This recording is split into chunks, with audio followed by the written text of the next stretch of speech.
नमस्ते। चलिए आज एक ऐसी प्रक्रिया को समझते हैं जिसके बिना सच कहूं तो पृथ्वी पर जीवन का होना ही नामुमकिन सा होता। ये एक ऐसा अदृश्य इंजन है जो हमारे ग्रह की लगभग हर एक जीवित चीज को चलाता है। जरा सोचिए इस बारे में। हमारे इस ग्रह पर जीवन की जो इतनी बड़ी वैरायटी है ना? छोटे से छोटे बैक्टीरिया से लेकर विशालकाय पेड़ों तक। ये सब कुछ सिर्फ एक अकेली बुनियादी केमिकल प्रोसेस पर टिका है। यही हमारे पूरे इकोसिस्टम की आप कह सकते हैं बुनियाद है। और वो प्रोसेस है फोटोसिंथेसिस, यानी प्रकाश संश्लेषण। ये कुदरत का तरीका है सूरज की रोशनी को उस एनर्जी में बदलने का जो असल में हम सबको जिंदा रखे हुए है। तो चलिए इसी में थोड़ा और गहराई से उतरते हैं।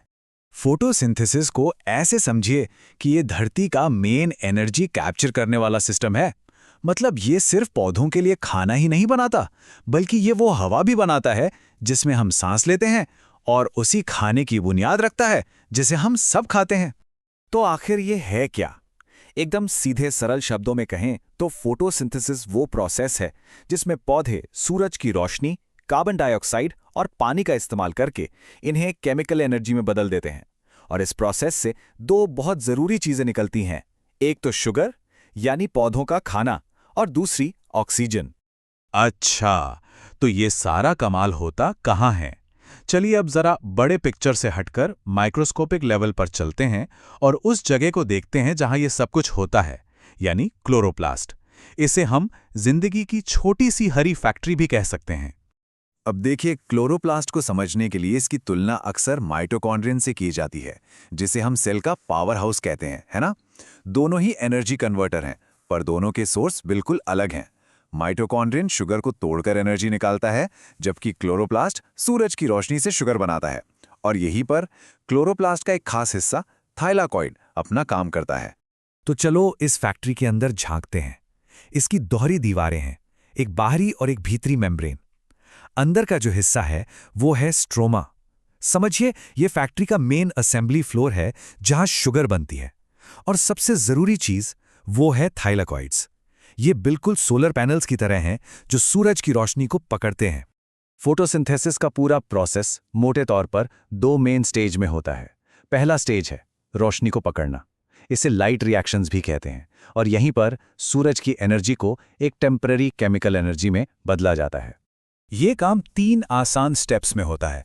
सबसे पहले क्लोरोफिल सूरज की रोशनी को सोखता है, जिससे उसके इलेक्ट्रॉन्स एकदम चार्ज्ड हो जाते हैं।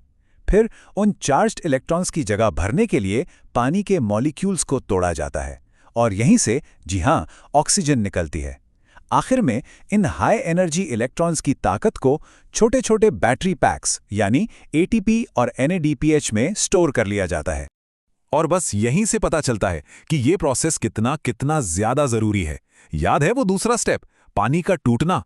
हमारे एटमॉस्फेयर में जो ऑक्सीजन है ना, वो ऑलमोस्ट सारी की सारी बस उसी एक एक्शन से आती है।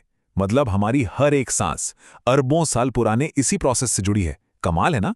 तो ठीक है, फैक्ट्री ने सोलर एनर्जी पकड़ ली, उसे टेम्परेरी बैटरी में स्टोर भी कर लिया। अब आगे क्या? अब आता है स्टेज 2। इस एनर्जी का इस्तेमाल करके कुछ परमानेंट बनाना, जैसे कि शुगर। इस प्रोसेस को कार्बन फिक्सेशन रिएक्शंस कहते हैं।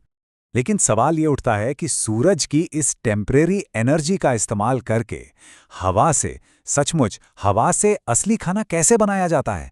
आखिर पौधे हवा में मौजूद इस अदृश्य कार्बन डाइऑक्साइड को पकड़कर उसे एक ठोस एनर्जी से भरे मॉलिक्यूल में कैसे बदलते हैं? इसका जवाब छिपा है एक कमाल के और बहुत ही जरूरी एंजाइम में, जिसका नाम है रुबिस्को। आप इसे इस पूरी कहानी का हीरो मान सकते हैं। रुबिस्को का काम ही यही है कि वो हवा से कार्बन डाइऑक्साइड के मॉलिक्यूल्स को पकड़े और उन्हें एक ऑर्गेनिक मॉलिक्यूल से जोड़ दे। बस यहीं से शुगर बनाने की असली असेंबली लाइन शुरू हो जाती है।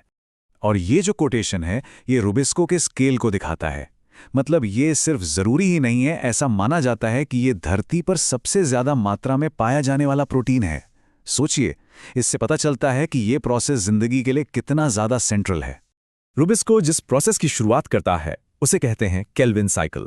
इसे भी आप एक तरह की मॉलिक्यूलर असेंबली लाइन ही समझ लीजिए। ये साइकिल बार बार घूमती है और हर चक्कर में ये स्टेज 1 से मिली एनर्जी यानी वो एटीपी और एनएडीपीएच का इस्तेमाल करके कार्बन डाइऑक्साइड को शुगर में बदलती जाती है। लेकिन देखिए, हवा से खाना बनाना कोई फ्री का काम नहीं है। इसमें अच्छी खासी एनर्जी लगती है। कार्बन डाइऑक्साइड के हर एक मॉलिक्यूल को शुगर में बदलने के लिए पौधे को अपनी एनर्जी करेंसी खर्च करनी पड़ती है। और पहला खर्च है 3 एटीपी मॉलिक्यूल्स का, और साथ में 2 NADPH मॉलिक्यूल्स भी। तो पॉइंट ये है कि ये एक बहुत ही एनर्जी इंटेंसिव प्रोसेस है, जिसे चलाने की सारी पावर सीधे सीधे सूरज की रोशनी से मिलती है। चलो, तो हमारी फैक्ट्री ने अब शुगर बना ली है। अब वापस माइक्रोस्कोपिक लेवल से बाहर निकलकर बड़ी पिक्चर देखते हैं कि आखिर इस शुगर का होता क्या है और ये पूरी दुनिया को एनर्जी कैसे देती है। तो इस बनी हुई शुगर के मोटे तौर पर 3 रास्ते होते हैं। कुछ को तो पौधा फौरन अपनी एनर्जी के लिए इस्तेमाल कर लेता है, कुछ को सुक्रोज में बदलकर पौधे के दूसरे हिस्सों में भेज दिया जाता है, जैसे कि जड़ों या फलों में, और जो बच जाता है उसे स्टार्च के रूप में स्टोर कर लिया जाता है ताकि बाद में काम आ सके। ये पौधे का अपना एनर्जी रिजर्व है। तो इस पूरी फैक्ट्री से क्या खास बातें निकल कर आती हैं? पहली, ये कि फोटोसिंथेसिस वो ऑक्सीजन बनाती है जिसके बिना सांस लेने वाले जीव जिंदा नहीं रह सकते। दूसरी, ये हवा की कार्बन डाइऑक्साइड को ऑर्गेनिक कार्बन यानी खाने में बदलती है, जो ज़्यादातर फूड चेन्स का बेस है। और आखिर में यही वो बुनियादी प्रोसेस है जो सूरज की एनर्जी को धरती के इकोसिस्टम में लेकर आता है, जिससे यहाँ जिंदगी पनप पाती है। और ये सब हमें एक सवाल के साथ छोड़ जाता है। सोचिए, प्रकृति ने अरबों साल पहले ही सोलर पावर को परफेक्ट कर लिया था। आज जब हम सब अपनी एनर्जी की चुनौतियों से जूझ रहे हैं, तो इस पुराने, असरदार और ताकतवर प्रोसेस से हम और क्या-क्या सीख सकते हैं? इस चर्चा में शामिल होने के लिए आपका शुक्रिया।